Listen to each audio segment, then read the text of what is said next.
Hello everyone, welcome to CLAT point current affair series. और हमारी current affair series का आज ये पहला सेशन है।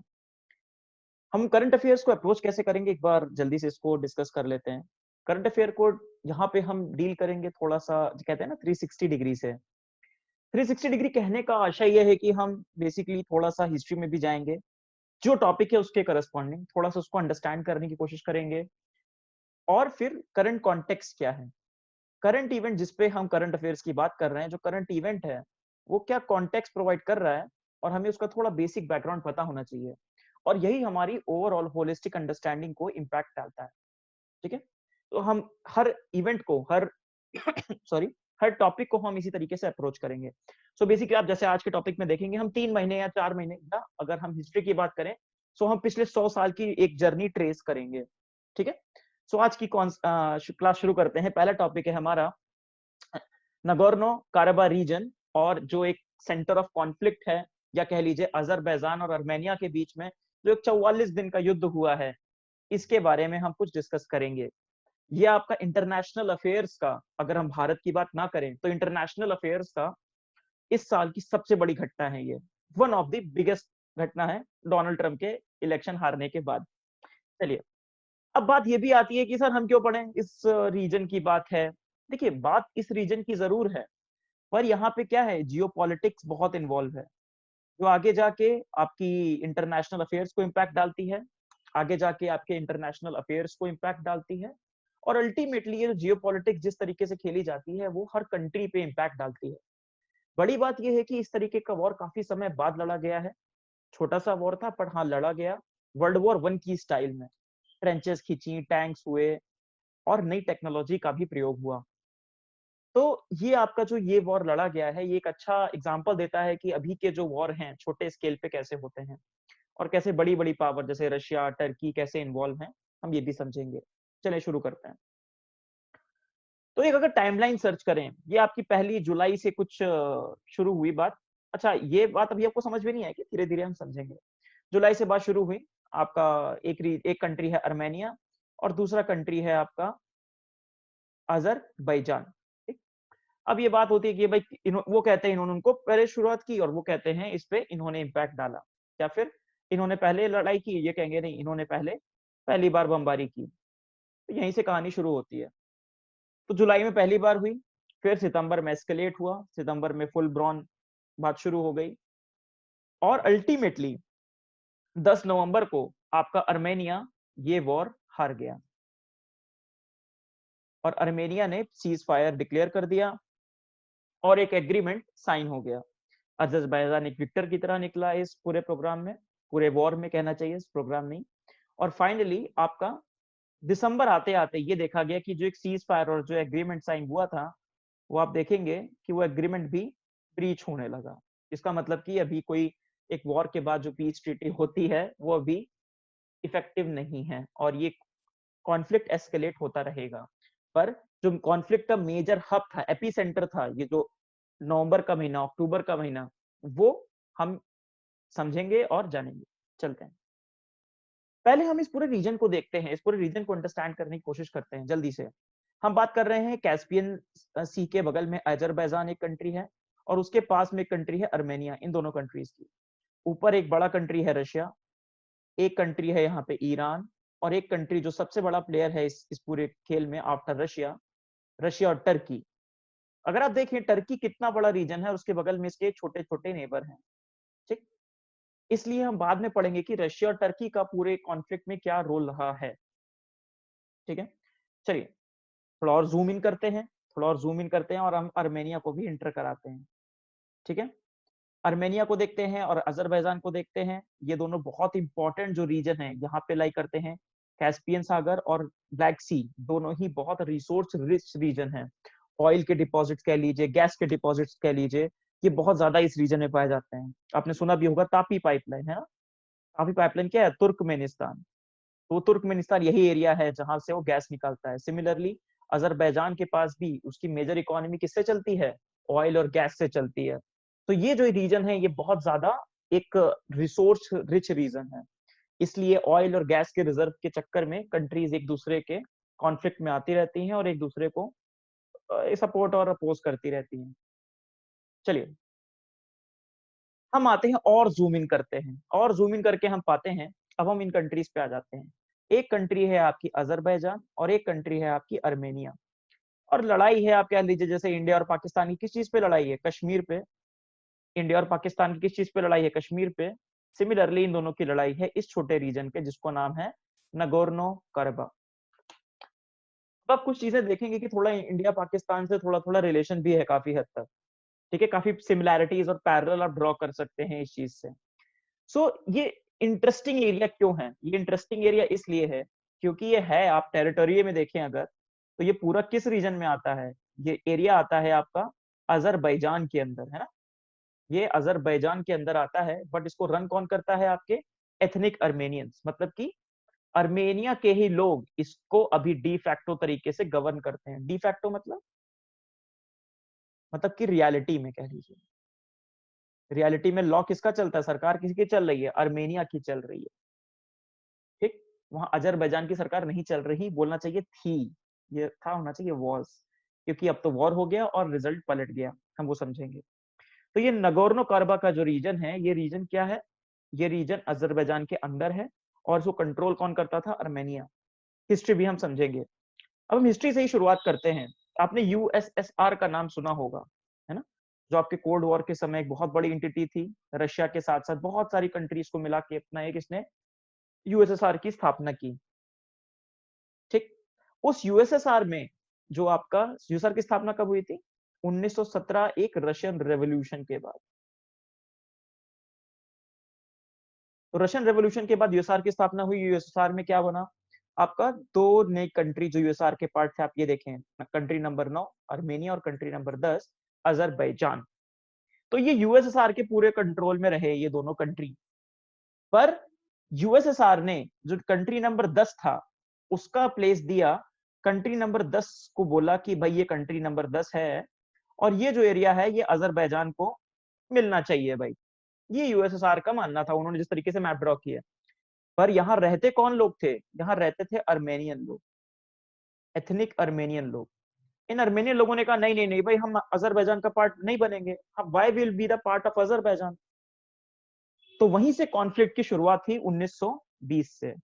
तो इस कॉन्फ्लिक्ट के ओरिजिन कहाँ है? 1920 से ही इस कॉन्फ्लिक्ट के ओरिजिन है, जब से यूएसएसआर की स्थापना हुई। लेकिन यूएसएसआर में बड़े बड़े आपके बहुत डिक्टेटोरियल और बहुत ही टोटलिटेरियन तरीके के राजा, वो सॉरी रूलर है, स्टालिन वगैरह। उन्होंने कहा नहीं नहीं भाई, आप लोगों की बात नहीं सुनी जाएगी, आपको रहना पड़ेगा अजरबैजान के अंदर। तो ये जो अर्मेनिया के लोग जो रहे यहाँ पे, ये हमेशा क्या करते रहे? प्रोटेस्ट करते रहे। समझिएगा इस चीज को। ये प्रोटेस्ट चलता रहा चलता रहा चलता रहा। ठीक, एक और चीज समझते हैं अर्मेनिया और अजरबैजान के बारे में, थोड़ा उनकी कंट्री की भी दशा समझते हैं। अर्मेनिया जो कंट्री है, इसमें करीब 30 लाख लोग रहते हैं। 30 लाख लोग कितने ही होते हैं आप समझ सकते हैं, इससे ज्यादा लोग तो हमारे दिल्ली में रहते हैं, जहां पे 95% लोग क्रिश्चियन हैं। जबकि आपके अजरबैजान क्या है, वहां पे 99% पॉपुलेशन मुस्लिम है और करीब 1 करोड़ लोग रहते हैं। तो आपको लग सकता है कि ये रिलीजियस वॉर रहा होगा, ये रिलीजन की वजह से लड़े होंगे, पर ऐसा नहीं है। दोनों ही कंट्री एक सेक्युलर कंट्री है। सेक्युलर कंट्री कहने का मतलब क्या है? दोनों ही कंट्री में ऐसा नहीं है कि आपको इस्लामी फॉलो करना है अजरबैजान में, या आपको क्रिश्चियनिटी ही फॉलो करनी है अर्मेनिया में, ऐसा नहीं। ठीक, आपकी जो वॉर हुई वो आपके रिलीजियस टेंशन की वजह से नहीं हुई। जो टेंशन ईरान और सऊदी के बीच में है, जो टेंशन एक तरीके से इंडिया और पाकिस्तान के बीच में भी है, वैसी टेंशन नहीं है। यहाँ टेंशन है इस टेरिटरी को लेकर। अच्छा, अगर हम इस टेरिटरी को लेकर बात करें, कितने लोग रहते हैं यहाँ पे? यहाँ पे करीब 1.5 लाख लोग रहते हैं केवल, इतने बड़े से एरिया में। ये काफी माउंटेनियस एरिया है, माउंटेन्स काफी हैं यहाँ पे। बट फिर भी इस एरिया की टेरिटरी को ऑक्यूपाई करना दोनों लोग चाहते हैं। चलिए, तो ये हमने इसके बारे में देख लिया। अब हम बात करते हैं 1920 की, थोड़ा हिस्ट्री समझ लेते हैं। 1920 में हमने देखा कॉन्फ्लिक्ट की शुरुआत हुई, पर बड़े बड़े रूलर होने की वजह से और यूएसएसआर के मजबूत होने की वजह से उस कॉन्फ्लिक्ट का कुछ हो नहीं पाया। फिर आते आते 1988 आया। 1988 में क्या होने लगा? आपका यूएसएसआर वीक होने लगा, आपके यूएसएसआर के टूटने की नौबत आने लगी। तो 1988 से 1994 के बीच में यहाँ पे क्या चलता रहा? फर्स्ट वॉर चलता रहा। वॉर चलता रहा किसके बीच में? अर्मेनिया और अजरबैजान के बीच में। ये दोनों लड़ते रहे कि भाई इस जगह पे किसका कंट्रोल होगा। फिर 1994 में रशिया ने इनको हेल्प किया। रशिया ने बोला ऐसा करो कि भाई जो उस समय कंट्रोल कर रहा है, एक तरीके से पीस एग्रीमेंट साइन हुआ और ये बोला गया कि भाई ये आपका नगोर्नो काराबाख के जो रीजन है, ये आर्मेनिया की एक गवर्नमेंट चलाएगी। तो अभी हम जो स्टेटस को आज से 4 महीने पहले या 6 महीने पहले हम जो स्टेटस को देख रहे हैं, वो 1994 का बना हुआ है। पर आपको लगता है कि अज़रबैजान इसमें खुश रहेगा? क्या उसको अच्छा लगेगा कि उसकी टेरिटरी के अंदर एक छोटा-सा टेरिटरी किसी और का है? तो टेंशन्स हमेशा हाई रही। जैसे कि 2016 में भी कुछ ना कुछ फाइट होती रही, कुछ ना कुछ लड़ते-भिड़ते रहते हैं। जैसे हम कश्मीर के ऊपर इंडिया-पाकिस्तान आपस में कुछ ना कुछ चलता ही रहता है। कभी कुछ और चलती things keep on going, isn't it? अब आया मेजर टाइम आया आपका 2020 का। 2020 का टाइम आया, ऑयल गैस के प्राइस कम हो गए, क्रूड ऑयल के प्राइस काफ़ी कम हो गया, क्रूड ऑयल बहुत सस्ता हो गया। इन सब की इकोनॉमी की बिल्कुल दशा डूब गई क्योंकि ये सब इकोनॉमी किस पे डिपेंडेंट थी? ऑयल और गैस पे। और जब भी आपकी इकोनॉमी टूटती है तो क्या करते हैं लोग? आप समझिए, जब भी आपकी इकोनॉमी टूटती है तो लोग किसकी तरफ जाते हैं? वॉर की तरफ। ताकि आपके जो लोग हैं, जो ऑयल और गैस के प्राइस कम होने की वजह से दुखी हैं बिकॉज़ आपकी पूरी इकोनॉमी उसी पे डिपेंडेंट है। तो लोगों को अगर आप वॉर का क्या बोलते हैं उसको झुनझुना पकड़ा दें, सो दे विल बी हैप्पी कि हाँ, हाँ, ठीक है, नहीं आपको पहले आर्मेनियंस को हरा दो, भले ही हम कम कपड़े पहन लेंगे, हम फूड सिक्योरिटी, न्यूट्रिशनल सिक्योरिटी, हमें खाना मिले चाहे ना मिले, बट हमें जीतना है आर्मेनियन से। तो वो वॉर की बात शुरू हो गई। तो इसके पीछे का ये भी कॉन्टेक्स्ट है। फिर आपका शुरू हुआ, वॉर की बात शुरू हुई और फिर आपको हेल्प किया आपके अज़रबैजान को हेल्प मिली सबसे बड़ी टर्की से। अज़रबैजान को हेल्प मिली इज़राइल से। किस चीज़ में? वेपन्स में। और अल्टीमेटली अज़रबैजान ने आर्मेनिया को हरा दिया और आर्मेनिया की जो एक मेजर सिटी थी, शुश्तार सिटी, उसको वो फॉल कर गया और अल्टीमेटली जो यहाँ के लोग थे, उन्होंने क्या किया? सरेंडर कर दिया कि भाई कोई बात नहीं, अब हम आपसे लड़ नहीं पाएँगे, अब हमारी अब टेरिटरी ले लीजिए। तो ये हुई आपकी कहानी वॉर की। ठीक? तो अभी क्या स्टोरी हो गई? ये एरिया मेजरली या प्रेडोमिनेंटली किसने ऑक्यूपाई कर लिया? अज़रबैजान ने, जो पहले आर्मेनिया की गवर्नमेंट ने ले रखा था। एक आर्मेनिया की सरकार थी, सेल्फ गवर्नमेंट, उसको को दे दिया। हमें बहुत निटी-ग्रिटीज़ में भी नहीं जानना है, लेकिन हाँ, थोड़ा बहुत समझना है। चलिए, 1988 में जैसा मैंने बोला जल्दी से एक बार डिस्कस कर लेते हैं। ये जो लेजिस्लेचर ऑफ आर्मेनियन एन्क्लेव, किसकी बात हो रही है? इस एन्क्लेव की, नगोर्नो-काराबाख। इसने एक रेफरेंडम किया और बोला कि भाई हम अज़रबैजान से अलग हो जाएँगे। क्यों? क्योंकि भाई जैसे हम डिस्कस किया है कि 1988 में यूएसएसआर वीक होने लगा। तो यहाँ एन्क्लेव के लोगों को लगा कि यार हमें फिर से, क्योंकि बड़ी अथॉरिटी जो सबको बांध के रखी थी वो क्या हो गई? कमजोर हो गई। तो हम रेफरेंडम करते हैं और हम अज़रबैजान से अलग हो जाते हैं। बट ऐसा हुआ नहीं, फिर वॉर हुआ जो हमने पढ़ा। चूंकि यूएसएसआर ने हमेशा, समझिएगा इस बात को, यूएसएसआर ने हमेशा नगोर्नो काराबाख को किसका पार्ट माना? अज़रबैजान का। तो इंटरनेशनल लॉज के हिसाब से नगोर्नो काराबाख किसका पार्ट है? अज़रबैजान का। So as per the international law, Azerbaijan declared these elections as illegal, मतलब अर्मेनिया का इसको कंट्रोल करना इलीगल है। इसलिए अज़रबैजान के पास हमेशा एक जस्टिफिकेशन रहा कि हम भाई इस नगोर्नो काराबाख को हम कभी भी अपने अंदर ऑक्यूपाई कर लेंगे, और कर भी लिया उन्होंने। अब बात करते हैं कुछ कंट्रीज के स्टेक्स की यहाँ पे। अब जैसे रशिया की बात करते हैं। रशिया के दोनों ही कंट्री से अच्छे रिलेशन थे, चाहे वो अज़रबैजान हो चाहे आर्मेनिया हो। रशिया का एक मिलिट्री बेस है आर्मेनिया में, और इनके अज़रबैजान को ये क्या देते हैं? खूब सारे वेपन्स देते हैं। तो रशिया के दोनों से रिलेशन है, इसलिए रशिया एक बहुत इंपॉर्टेंट स्टेक होल्डर है। कभी भी इनके बीच में पीस बिठानी होती थी अगर, कि पीस करानी हो तो भैया रशिया से बोलो, क्योंकि वो दोनों के बराबर-बराबर दोस्त हैं। पर यहाँ पे एक बड़ा प्लेयर निकल के आया इस पूरी कॉन्फ्लिक्ट में, टर्की। जो टर्की पूरी तरीके से क्या निकला? Pro Azerbaijan. अब टर्की की मानसिकता क्या है? हम टर्की को कभी और भी डिस्कस करेंगे, एर्डोगन की बात करेंगे।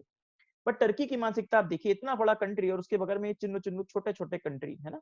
आर्मेनिया और अज़रबैजान। तो ये चाहता है कि हमारा कंट्रोल इन कंट्रीज पे रहे, ताकि इस पूरे रीजन में हमारी हेजेमनी बनी रहे, इस रीजन में हमारी ही बात चले। तो टर्की ने पहले बोला कि भैया हम तो अज़रबैजान का साथ देंगे, और हमें अगर मिलिट्री सपोर्ट भी देना पड़े तब भी हम इसको तो सपोर्ट देंगे ही देंगे, एट एनी कॉस्ट। इसको सपोर्ट हमें देना ही देना है। और बोला कि हम अपोज करेंगे किसको, आर्मेनिया को, क्योंकि आर्मेनिया के साथ हिस्ट्री का टर्की का हमेशा से एक डिस्प्यूट रहा है, टर्की वर्सेस आर्मेनिया। आप विकिपीडिया पे गूगल कर सकते हैं, एक जीनोसाइड हुआ वर्ल्ड वॉर 1 में, जहां पे ऑटोमन्स ने आर्मेनियंस को खूब मारा, उसको बोलते हैं आर्मेनियन जीनोसाइड। उस जीनोसाइड में क्या हुआ कि ऑटोमन्स ने, जो टर्की के पहले क्या था इस जगह पे, ऑटोमन अंपायर था, सुना होगा आपने ऑटोमन अंपायर, जब आपने अगर मॉडर्न हिस्ट्री में आपने खिलाफत आंदोलन सुना होगा, तो जो ऑटोमन अंपायर था जो वर्ल्ड वॉर 1 के बाद खत्म हो गया, उस ऑटोमन अंपायर ने आर्मेनियंस को खूब मारा। इसलिए आर्मेनिया में हमेशा टर्की के लिए क्या रहती है, नफरत रहती है, और टर्की को भी आर्मेनिया पसंद नहीं है। और टर्की और अजरबैजान समझिए, ये कहते हैं कि कभी ऐसा जिनोसाइड हुआ ही नहीं। जो आपके ये टर्की और अजरबैजान कहते हैं हमने कभी तो ऐसा जिनोसाइड किया ही नहीं। सो बहुत इंटरेस्टिंग ये बात भी है। तो इसलिए टर्की ने बोला हम तो पूरा सपोर्ट करेंगे आपके अजरबैजान को। और इसलिए ये वॉर किसने जीता, अजरबैजान ने जीता। क्यों? Azerbaijan ने placed its bet on sophisticated weapons while Armenia relied on the old Russian-made arms and obsolete strategy. नए नए वेपन मिले अजरबैजान को, टर्की का सपोर्ट मिला, और इसलिए अजरबैजान ने ये फाइट जीती। इस ऑपरेशन को और भी नाम दिया गया क्या, आयरन फिस्ट ऑपरेशन। ठीक है, चलिए अब हम अगर बात करें इस पूरे रीजन में, जैसे हमने समझा कि इस रीजन बहुत ऑयल और गैस रिच है। अच्छा, टर्की ने साथ और भी क्यों दिया, एक दो बातें और भी हैं। टर्की ने साथ इसलिए भी दिया क्योंकि टर्की में एक मेजर इन्वेस्टमेंट जो होता है वो अजरबैजान की तरफ से आता है। टर्की को अजरबैजान बहुत ज्यादा इन्वेस्टमेंट करता है, एफडीआई कह लीजिए, पैसा डालना, इन्वेस्ट करना। प्लस अजरबैजान के पास क्या है, बहुत ज्यादा ऑयल और गैस भी है। तो टर्की को हमेशा वही चीज, हमको तो भाई ये पसंद है अजरबैजान, है ना, इसलिए उन्होंने इस कॉन्फ्लिक्ट में भी पूरी तरीके से अजरबैजान का सपोर्ट किया। चलिए, तो इस कॉन्फ्लिक्ट में हमने जो देखा, हमने क्या समझा, इस कॉन्फ्लिक्ट में हमने समझा कि एक कॉन्फ्लिक्ट था एक टेरिटरी के लिए, जिसके रूट्स हैं आपके कोल्ड वॉर के पहले के समय के, यूएसएसआर के समय के, और उसके जो अभी जो रिसेंट वॉर हुआ, वो वॉर भी किस बेसिस पे हुआ, एक कंट्री को रीजनल पावर्स ने सपोर्ट किया, टर्की ने, ऊपर से रशिया ने, इधर से ईरान ने, और उस सपोर्ट की वजह से इसने एक टेरिटरी को ऑक्यूपाई कर लिया। बट इसके पीछे की एक बहुत बड़ी बात है। अच्छा ये देखिए, Erdogan praises Azerbaijan's glorious victory, calls for regime change in Armenia. Erdogan तो कहते हैं, एर्डोगन मतलब टर्की, और एर्डोगन तो ये तक भी कहते हैं कि भाई हमें आर्मेनिया में रिजीम चेंज कर देना चाहिए, आर्मेनिया में जो आपके राष्ट्रपति हैं इनको भी हटाओ और अपना ही बढ़िया बंदा बैठाते हैं। ठीक, हमें एक चीज समझनी है यहाँ पे कि ऐसा और भी क्या इश्यूज हैं आर्मेनिया और अजरबैजान के बीच में, जहां हम इंडिया और पाकिस्तान के थोड़े पैरेलल ड्रॉ कर सकते हैं। वो इशू है एक्सेसिव नेशनलिज्म का। इसका मतलब क्या है, जब भी कोई बच्चा आर्मेनिया में पैदा होता है तो उसको बचपन से क्या सिखाते हैं कि अजरबैजान क्या है, अजरबैजान आपका इनमी कंट्री है। सिमिलरली अगर कोई बच्चा अजरबैजान में पैदा होता है तो क्या है वो, कि भाई आपको इससे हेट करना है, आर्मेनिया से हेट करना है। तो जो बचपन से जो हेट इन्फिल्ट्रेट किया जा रहा है बच्चों में, वो हेट का ही क्या है, ये रीजन है। और ये हेट ही बताते हैं, कई एनालिसिस्ट, आप कई आर्टिकल पढ़ेंगे तो आपको लगेगा कि पीस यहाँ पे क्यों नहीं आ सकती। हमने देखा दिसंबर में क्या हुआ, जो आपका पीस एग्रीमेंट था वो वायलेट हो गया। तो पीस क्यों नहीं आ सकती, क्योंकि ये पूरा वॉर क्या है, प्रोपोगेंडा पर बेस्ड है। ये पूरा वॉर क्या है आपका, डिसीट पर बेस्ड है। एक एक इंडोक्ट्राइन किया गया है बच्चों को बचपन से कि आर्मेनिया आपका एनिमी है, वो आपका एनिमी है। ठीक। अच्छा, एक और रीजन हमें जानना चाहिए इस पर्टिकुलर एरिया में, यही रीजन है, ये छोटू सा कॉरिडोर है, आप देख रहे हैं, ये पर्टिकुलर नगो कार्बा और ये आपका आर्मेनिया के बीच में, इसको बोलते हैं लेचिन कॉरिडोर। इस लेचिन कॉरिडोर को, ये आपके 10 नवंबर के एग्रीमेंट के हिसाब से कौन संभालेगा, रशिया की फोर्सेस संभालेंगी 5 साल के लिए, 5 ईयर्स के लिए। तो ये लेचिन कॉरिडोर भी इसलिए आपको पता होना चाहिए। सो अल्टीमेटली हमने पूरी कॉन्फ्लिक्ट से क्या सीखा, पूरी कॉन्फ्लिक्ट से हमने अल्टीमेटली सीखा कि कैसे आपके जो इंटरनेशनल कॉन्फ्लिक्ट है ये एस्केलेट हुआ बिकॉज ऑफ कोरोना, कोविड। उसकी वजह से जो ऑयल प्राइसेस डिक्लाइन हुए, कैसे इंटरनेशनल प्लेयर्स ने एक छोटे से कॉन्फ्लिक्ट को हमें एक छोटा सा वॉर दिखाया 2020 में, और कैसे अभी भी पीस नहीं आएगी, पीस अभी भी नहीं आएगी, क्योंकि ये बेस्ड है अल्ट्रा नेशनलिज्म पे, जो सेम हम देख सकते हैं इंडिया और पाकिस्तान के केस में भी। इंडियंस को सिखाया जाता है कि पाकिस्तानी एनिमी है, और पाकिस्तानी को सिखाया जाता है कि इंडियन एनिमी है। तो propaganda, extreme nationalism, ultra nationalism, ये सभी इसके पीछे के कारक हैं। तो इसी के साथ सेशन को एंड करते हैं। आई होप आपको सेशन अच्छा लगा होगा। आप ये पीडीएफ डाउनलोड कर सकते हैं, एनोडेटेड पीडीएफ, जहां पे मैंने पेन से लिखा हुआ है, अपने हमारे टेलीग्राम चैनल से। हम आपसे क्या उम्मीद करते हैं कि आप इसको समझेंगे। इंटरनेशनल कॉन्फ्लिक्ट को समझना जरूरी है, ये हमें एक अच्छा पर्सपेक्टिव प्रोवाइड करते हैं, स्पेशली जब इतनी बड़ी कोई घटना हो रही है हमारे इंटरनेशनल अफेयर्स में, ठीक है, और जिसके लेटर ऑन रिपरकशंस हम भी देख सकते हैं भारत के ऊपर भी। वो किस फॉर्म में आएंगे वो तो समय बताएगा। चलिए फिर मिलते हैं आपसे अगले सेशन में। अगला सेशन हम रखेंगे let's say issue of Lokayukta पे, और हम उसमें इशू समझने की पूरी कोशिश करेंगे लोकायुक्त क्या होते हैं, और अभी आपके गोवा के जो लोकायुक्त थे उन्होंने क्या बोला कि ये क्या समस्याएं हैं लोकायुक्त के ऑफिस में। ठीक है, तो मिलते हैं आपसे अगले सेशन में। तब तक पढ़ते रहिए और अपना नया साल एंजॉय कीजिए। Thank you everyone, bye bye.